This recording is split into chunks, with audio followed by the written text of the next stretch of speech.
The president says the bureaucracy within these departments is so heavy and it's gone unchecked for so long that these cuts need to happen. Unless, of course, you want your taxes to go up. Do you want higher taxes to help pay for it? Again, it's hard. But the government's not alone. Just look at this brand new data.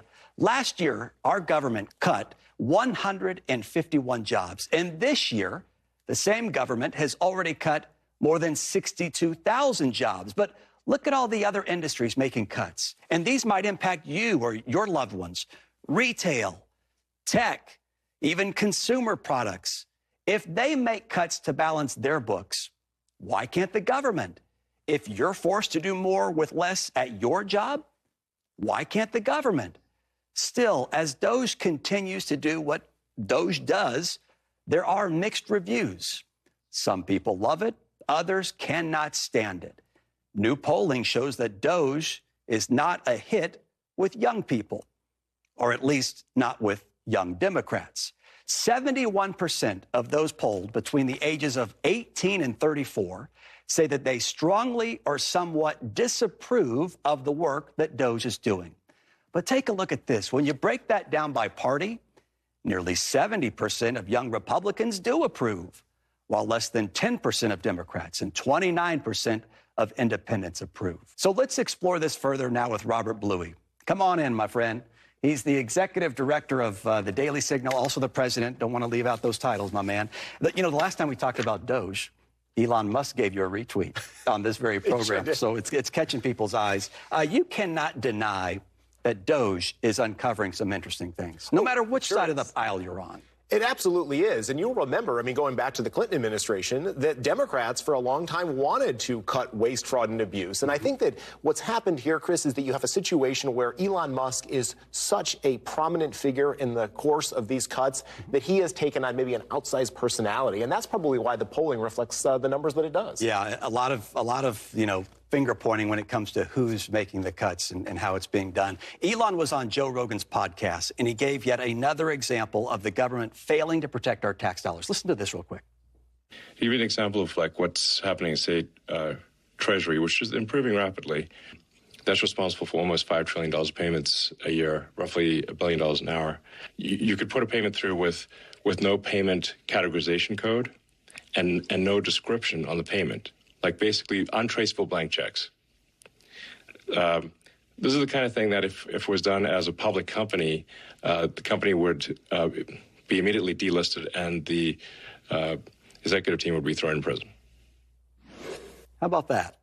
It's one of those things where you have to wonder, there must have been somebody responsible in these government jobs who should have been looking out for these types of things that Elon Musk has found. Right. Yesterday I had the opportunity to sit down with Mike Johnson, the Speaker of the House, and he said that he's working very closely with Elon Musk, and he is talking about how he's employing these algorithms and some of these other tools that he's used in the private sector to find these problems in government. And I think that this is one of those things that hopefully has bipartisan appeal. Nobody wants to see their tax dollars wasted. It's unfathomable that there aren't audits or something that would have caught this sooner. Why has it taken so long?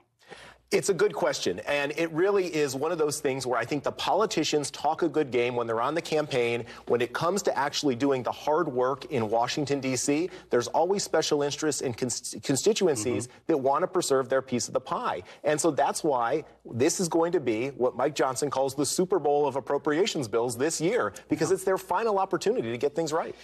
Speaking of DOGE and cuts and people losing jobs, which, again, no one wants to see, but it happens, President Trump has said that his cabinet secretaries can make decisions based on merit, and they want to keep the best of the best. Will that help alleviate at least some of the pain? I hope so. As I've talked to some of the other people who are either cabinet secretaries or working in the White House, clearly they want to make sure that the agencies are working most efficiently and effectively for the American people. And so keeping the best and brightest is their goal. The problem is it's so difficult to terminate or fire somebody who's been in these jobs for a long time. Yep. I think that's probably why they're starting with these probationary employees. Yeah, you're probably right. One of the biggest cuts from DOGE was dismantling of USAID. I want our viewers to look at this graphic, and you check this out too. Now the acting head of the agency, Peter Morocco, is telling lawmakers that his staff is eyeing potential criminal charges against those who misuse our taxpayer dollars. Okay, so his team believes that USAID uncovered a pattern of illegal activity within that agency. Holy cow. Right? I mean, what are your thoughts on this? I hope we do hold them accountable. We have a serious spending problem in this country. In fact, if you go back and look over the course of the past 4 years, the inflation problem that Americans are dealing with today is a direct result of all of the government spending that has taken place in Washington, D.C. Kris, why are 7 of the top 10 counties in this country the richest counties in the outskirts of Washington, D.C.? It's because they're profiting from the government. And so I hope that those who are doing these things are held accountable for them. Yeah, but when it comes to criminal, you have to prove intent, right? Sure. And so that becomes the question: is it, there's a lot of waste, fraud, and abuse, but the fraud one is the one that people are like, well, is it fraud or is it waste? Is it questionable spending? And as you and I all of the above. As you and I've talked about before, getting things through the court system is difficult, and we already know the court challenges that Donald Trump and Elon Musk are facing over DOGE. And so I would imagine that judges are not necessarily going to all treat them kindly. You're exactly right. Robert Bluey, always great to see you, my friend. Thanks, Kris. Good to see you.